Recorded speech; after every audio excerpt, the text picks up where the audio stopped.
amigos telespectadores da Rede Vida de Televisão e do programa Páginas Difíceis da Bíblia. Muitas novidades. O nosso programa está de cara nova. Depois de 3 anos de gravação em Brasília, capital federal, nós voltamos a gravá-lo a partir dos nossos estúdios aqui em São Paulo. Durante 3 anos, a Rede Vida me hospedou muito bem nas suas dependências e eu tenho um dever de gratidão muito grande para com o diretor lá, Luciano, e toda a sua equipe. Mas, sobretudo, ao diácono Albérico, que nos seguiu com tanto carinho, com tanto entusiasmo durante todo este tempo, semanalmente.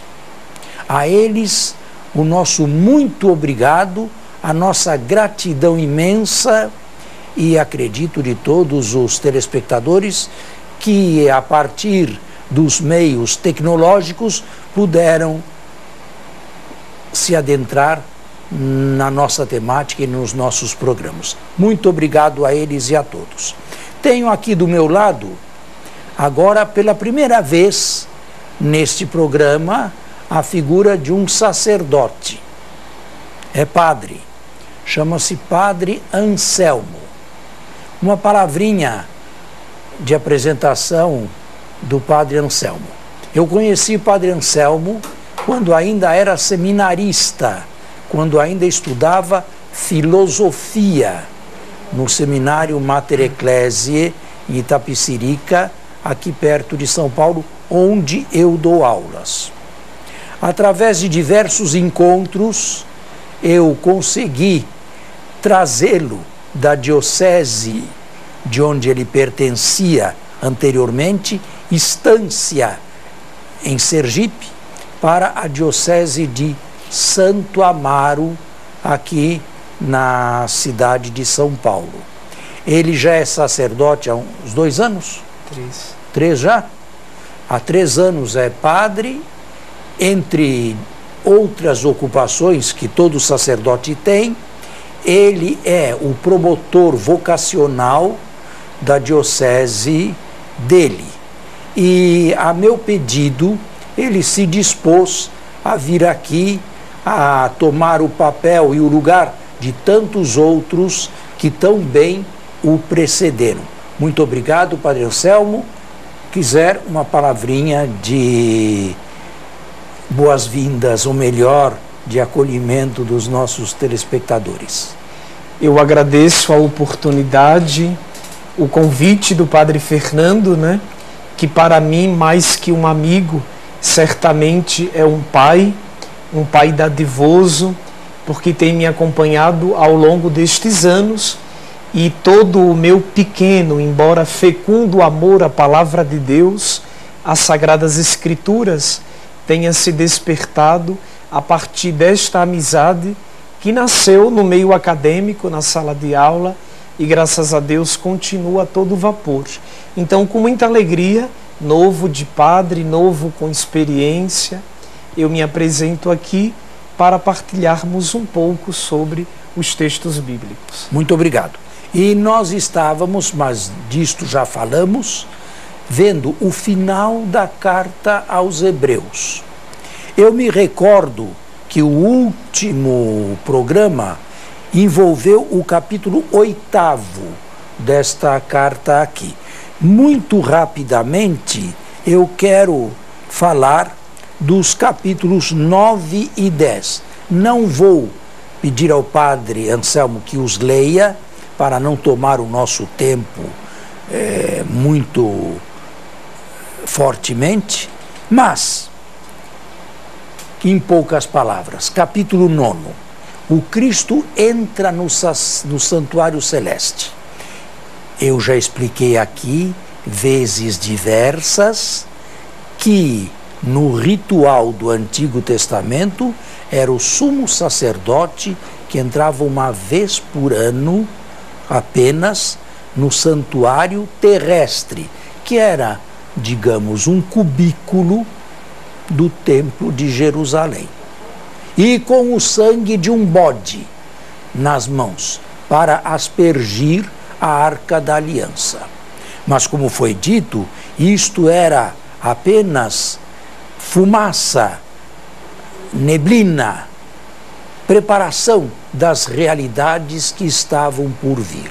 Do ritual se passa ao existencial. E no existencial é o Cristo que entra no santuário, mas não no santuário do Templo de Jerusalém, e sim no verdadeiro santuário, que é a presença real de Deus. E quando foi que o Cristo fez isto? Quando, após a sua morte, ele ressuscitou e foi colocado à direita de Deus. Entrou então no santuário. E com quê?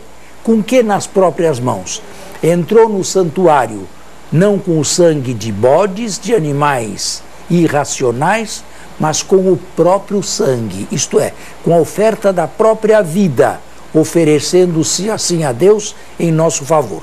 Podemos dizer, portanto, que o Cristo é sacerdote, mas o sacerdócio do Cristo é exercido no céu, não na terra. Na terra ele jamais foi sacerdote. E a sua ordenação sacerdotal, se é que podemos chamá-la assim, se deu na sua crucifixão, quando foi elevado, quando foi crucificado.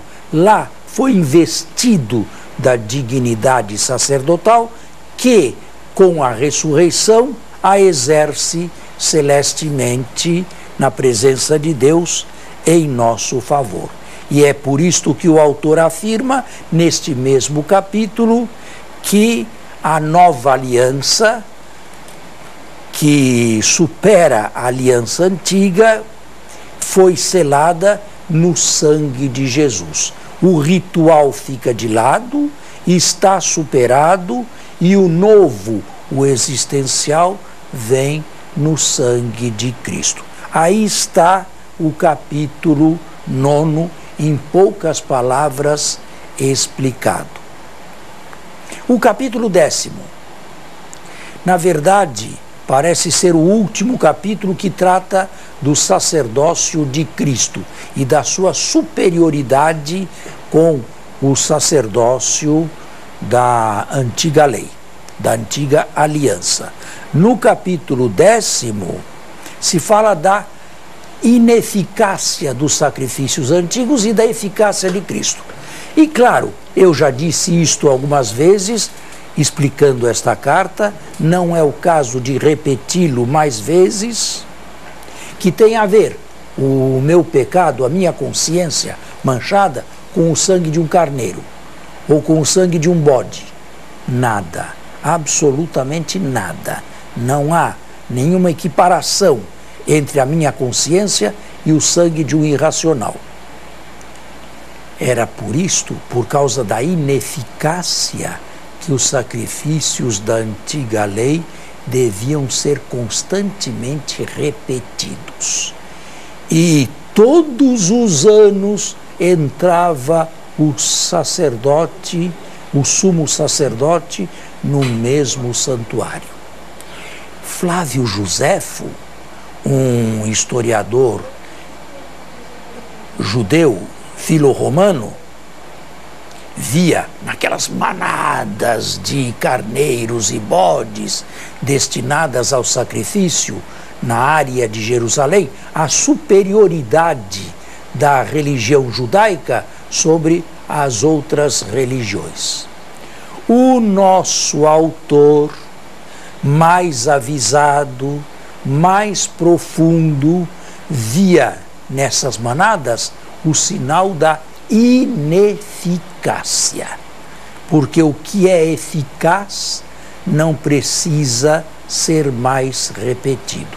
Se o sacrifício de Jesus foi eficaz, ele é eficaz para sempre, uma vez consumado. Não se repete mais. Está claro? Sem dúvidas. O interessante aqui quando o Senhor fala do sacrifício no Antigo Testamento e do sacrifício no Novo Testamento, nós poderíamos concluir que os sacrifícios do Antigo Testamento, pela sua ineficácia, ganham em irracionalidade, enquanto que o do Novo Testamento, pela sua existencialidade, ganha também na sua racionalidade. Mas é evidente, porque aqui se trata do existencial, aqui se trata de seres humanos, não se trata de animais. Animais nunca foram instrumentos para que o ser humano chegue a Deus, de forma nenhuma. É claro que entra assim. A sua pergunta é bastante pertinente. Agora, é preciso, a carta não diz, a carta não toca nesse assunto, mas é preciso que eu toque, porque os meus telespectadores participam em grande maioria da Eucaristia. Vamos fazer um intervalo e eu volto já com a explicação. Estamos de volta ao segundo turno do nosso programa e eu tinha mais ou menos apresentado uma pergunta, mas o padre deve formulá-la melhor. Todos os dias acreditamos que os católicos cristãos participam da missa.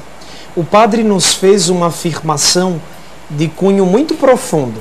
Se o sacrifício, ele ganha, o sacrifício de Jesus, ele ganha na sua eficácia de ser, então, logicamente, ele não precisaria ser repetido. Então, caro padre, se o sacrifício de Jesus é tão eficaz, por que todos os dias participamos de missa? Bem, em primeiro lugar, eu não sei se todos os dias todos participam de missa. Ao menos eu preciso celebrar. Não, mas aos domingos eu esperaria que sim. O sacrifício da Eucaristia está estreitamente ligado ao sacrifício da cruz. Mas não se trata de repetir o Calvário. Calvário 1, Calvário 2, Calvário 3 e assim por diante.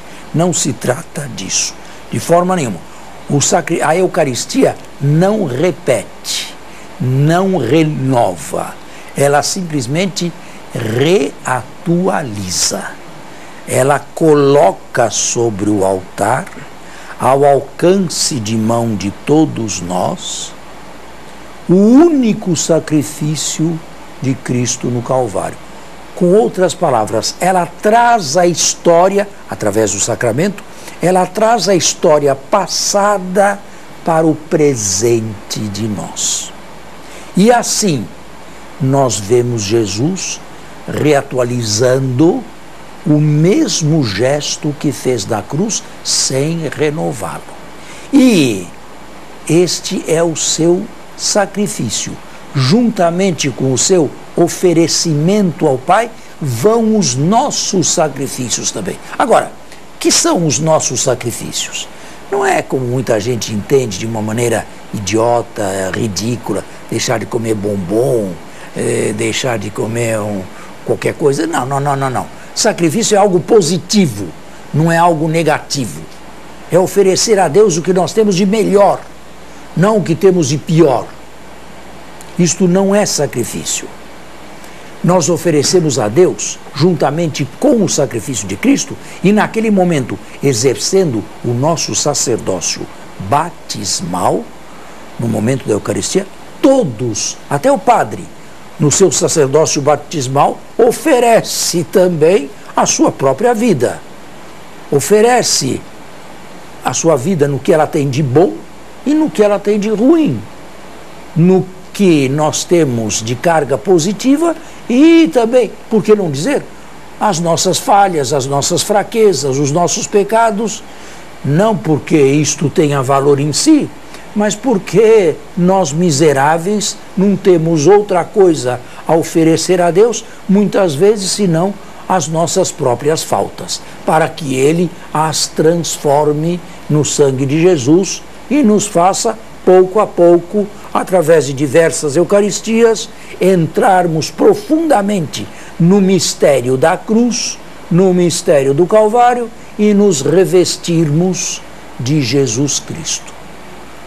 Tá bem? Sim, perfeitamente entendível. Bom, então, nós agora vamos para a última parte da carta aos Hebreus, que é o finalzinho de 10 e os capítulos 11 e 12. O capítulo 13 é mais uma despedida. Esta aqui não era uma carta, ela não tem proêmio, ela só tem um final. Parece que se tratava de um discurso cristológico que, depois de feito, tomou a feitura de uma carta enviada. Mas ela propriamente não é carta. A fé. Mas que tem a ver a fé com tudo aquilo que viemos dizendo do sacrifício de Jesus, do nosso, do sacrifício da antiga lei, do sacrifício da nova lei, que tem a ver tudo isto com a fé? Bom, há alguns que dizem nada, absolutamente nada. Aqui se trata de um outro assunto. E se o autor tivesse posto um ponto final no final do capítulo 10º, ninguém sentiria falta nos capítulos 11, 12 e 13. Eu não sou desta opinião. Eu acho que o capítulo 11 está perfeitamente relacionado com o que veio antes. Por quê? Porque só através da fé nós podemos entrar no santuário com Cristo dentro da Eucaristia, só através da fé nós podemos oferecer também com Cristo e no exercício do nosso sacerdócio batismal os sacrifícios existenciais, isto é, aquilo que acontece diariamente de bom e de ruim na minha vida, na sua vida. Até aqui, claro? Sim. Sim. Tudo bem? Portanto, assim explicado, o capítulo 11 tem a ver e bastante com os capítulos precedentes. É que os nossos pregadores, em geral, estão tão acostumados a falar em virtudes morais, fé, justiça, generosidade, castidade, que pouco se ouve falar da fé, da esperança e do amor, que são virtudes teologais, quase nunca anunciadas num sermão dominical. Eu não me lembro quando foi a última vez que ouvi uma palestra sobre a fé. Não me recordo. Me recordo de muitas palestras, mas não a respeito da fé. Ora, a fé tem duas faces, dois momentos. Um primeiro momento é de ordem intelectual, e é o momento que todos entendem, é recitar o credo. E nós recitamos o credo nos domingos, nas missas, e todos nós sabemos o credo de cor, ao menos o credo apostólico. Como sabemos o Pai Nosso, Ave Maria, a Salve Rainha, tudo isto sabemos de cor e nos foi ensinado no primeiro catecismo da nossa infância. Agora, a fé não tem apenas um elemento teórico, que é fácil, eu creio, eu creio, eu creio. A fé tem um elemento existencial. Dou um exemplo, e um exemplo bíblico. No capítulo 12 do livro do Gênesis, se diz que Deus falou a Abraão. E Abraão, evidentemente, creu na palavra de Deus. Mas não só creu e continuou no mesmo lugar. Por causa daquela crença, ele se pôs em marcha, ele se pôs a caminho, ele empreendeu uma viagem para um local desconhecido, Canaã, que segundo a promessa de Deus seria dele, mas que ele nunca teve em vida. Ele só teve em vida um túmulo, somente um túmulo, por incrível que isto possa parecer, um túmulo onde ele enterrou a sua esposa e onde ele próprio seria enterrado. Só isto aconteceu. E, no entanto, saudando de longe a promessa, como diz aqui o autor da carta aos Hebreus, ele se pôs em marcha. Ele caminhou e ele veio. E ele se tornou um peregrino de Deus. Não viu a promessa concretizada, mas creu que ela se concretizaria também. De certa forma, a nossa fé é isto. Nós também nos pomos a caminho. Senão a fé não é verdadeira. Senão a fé não é autêntica. Se ninguém se põe a caminho, só diz creio, creio, creio, mas fica onde está e não se modifica em nada, absolutamente nada, este não é cristão. Este não é filho de Deus e não caminha como Jesus caminhou. Mas aonde é que vai terminar o nosso caminho? O nosso caminho não termina neste mundo aqui. O nosso caminho, como o caminho de Abraão, termina também num túmulo. O nosso caminho termina no cemitério.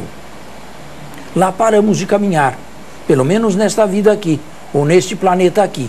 E, no entanto, a nossa fé nos diz que lá onde emudece toda a sabedoria humana, Deus continua a nos levar em suas mãos e se inaugura para nós a segunda fase da nossa vida, que é a fase da eternidade, que é a fase da retribuição.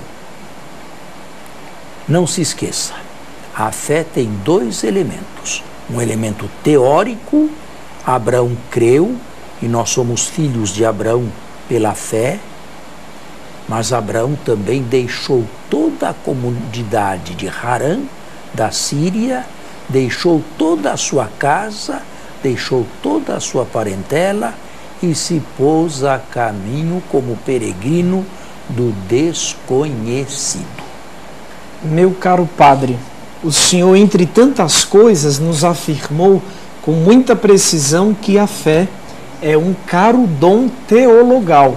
Certamente os nossos telespectadores, ouvindo esta explicação tão agradável, eles podem perguntar: ora, se a fé é um dom teologal, por que eu preciso da comunidade igreja para desenvolvê-la bem?